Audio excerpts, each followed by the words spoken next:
Good evening, my dear students. Today I am going to bring about another experiment of electricity, which is called the meter bridge experiment. The principle of this experiment is based on the Wheatstone's bridge principle. So I'll come to that after a little time. At first, let me introduce to you what are the things that will be required for the experiment. First of all, we'll require a meter bridge, this one. Then we will require two batteries. I have taken two pencil batteries, so I am connecting them in series. So the voltage will be 1.5 plus 1.5, that is 3 volt. Ideal 3 volt voltage I am supplying. And we will need one resistance box, one galvanometer, and one experimental resistance. And of course, a jockey which can be slided over the resistive wire of the meter bridge. Okay. So after that, let me explain to you how to operate the devices, how the connection is made, and I'll tell you a little bit of things about the resistance box. Okay. So as we can see, this is the resistance box, and here there are some keys which are connected to the gaps of the resistance box. In the gaps you can see they are written 1 ohm, 2 ohm, these are in ohms, 2, 2, 5, 10, 20. So all these are in series. Although it looks like the two rows are in parallel, it is actually a series connection. So if you remove the key, you see the 2 ohm and 2 ohm keys are removed. So here 4 ohm is selected. Always remember, when you remove the key, the resistance is selected. The rest of the resistance are short circuited by the keys. So these are not resistances. Only these two resistances are connected in series, and we are applying, in this case, suppose 4 ohm. Okay. And let us see the galvanometer after that. See, the function of the galvanometer is to detect the presence of current, and the stronger the current is, the more deflection it will show. And the opposite, if the current is going in opposite direction, the galvanometer will show reversed deflection. So we cannot predict, because it depends on the terminals of the, how the coils of the galvanometer are connected, which way the deflection will be. But once we see that it is deflecting this side, then it is going for a particular current, and if we reverse the current, it must therefore go to this side. So the galvanometer shows, that means detects the presence of current, more deflection, more current, less deflection, less current, no deflection, and opposite current, opposite deflection.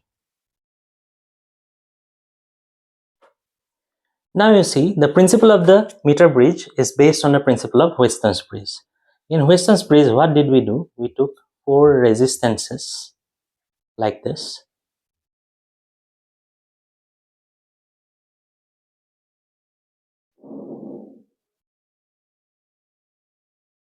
R1, R2, R3, and R4. 4 resistances were there like that.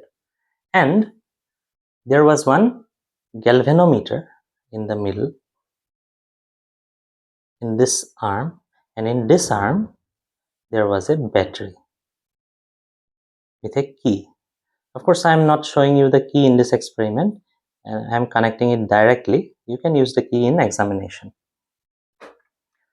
So this voltage will provide potential difference at these 2 points, A, C, D. So AC is called the battery arm and BD is called the galvanometer arm. So when the bridge is balanced, we studied in Wheatstone's bridge that if the bridge is balanced, there is no deflection in the galvanometer. Why? Because the potential of B and D becomes same. When the potential of B and D becomes same, there is no current in the galvanometer. And in that same potential condition, we derive the condition that the balanced Wheatstone's bridge occurs only when R1 by R2 is equal to R3 by R4. Okay. So we can also call it as R1 by R3 is equal to R2 by R4. We can call it this way also, because we can arrange it and make it this way. R1 by R3 is equal to R2 by R4. This can also be called the balance condition of a Wheatstone's bridge. So now we'll relate this Wheatstone's bridge to the meter bridge. You can see the L pattern in the meter bridge, that is a pure conducting material. This I is also a pure conducting material. This is the resistive wire. Okay. So now let's see how the meter bridge can be related to this diagram. You see the resistances R2 and R4 that I showed here, R2 and R4. These are actually on this meter bridge resistive wire. It lies on the meter bridge resistive wire. And the point D will be the point where the jockey touches the resistive wire. This point B was the point, this one. This point is the point B. See, now we have connected, we need to connect the positive of the battery to this point and the negative of the battery to the other point on the right side. I'll show you. On the right side, we are connecting the negative of the battery. And we will connect, I have not connected now, but on the left here, we will connect the positive of the battery. Then this wire will have, the resistive wire will have a voltage. The same voltage will be applied to this resistance and this unknown resistance. The resistance box need to be connected in this gap and the unknown resistance need to be connected in this gap. Okay. The unknown resistance can be found by using the principle of resistance bridge.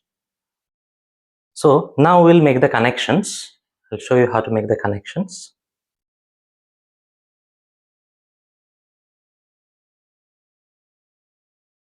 The positive of the battery comes to this knob where we apply the positive potential, the battery. And the negative I have already connected to the other end. And the resistance box needs to be connected to this gap. I'll adjust the camera.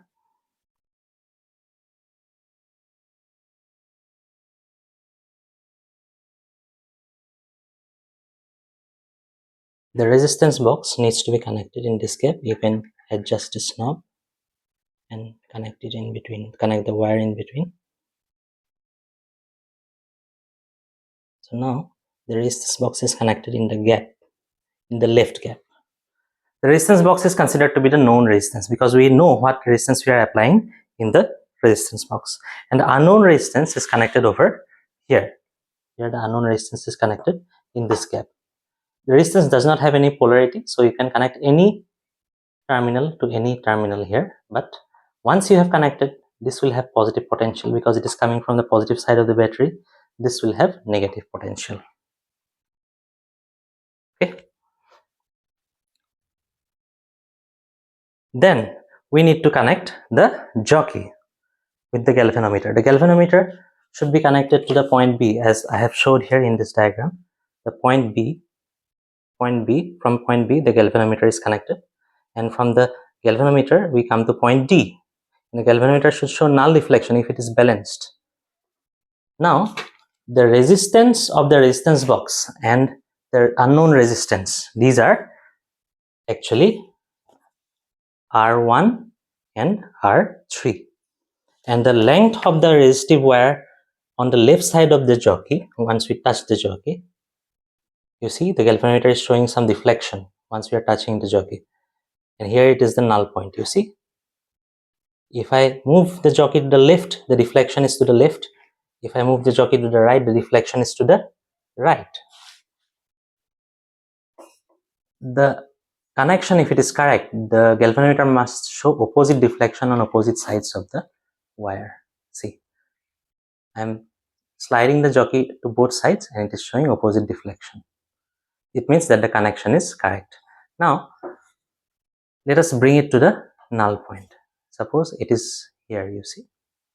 Now it is at 0. It is the null point. So that means this part of the resistive wire is the resistance R2. And this part of the resistive wire is the resistance R4.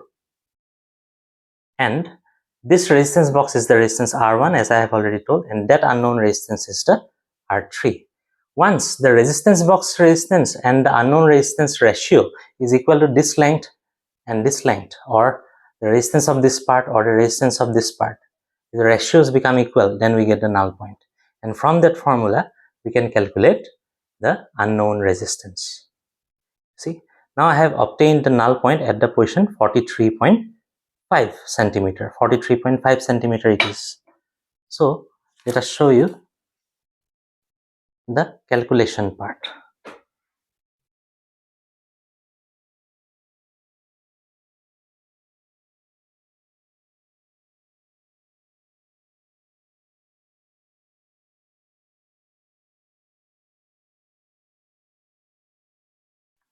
You see, the resistance R1 was the resistance box resistance. We had applied it as 4 ohm.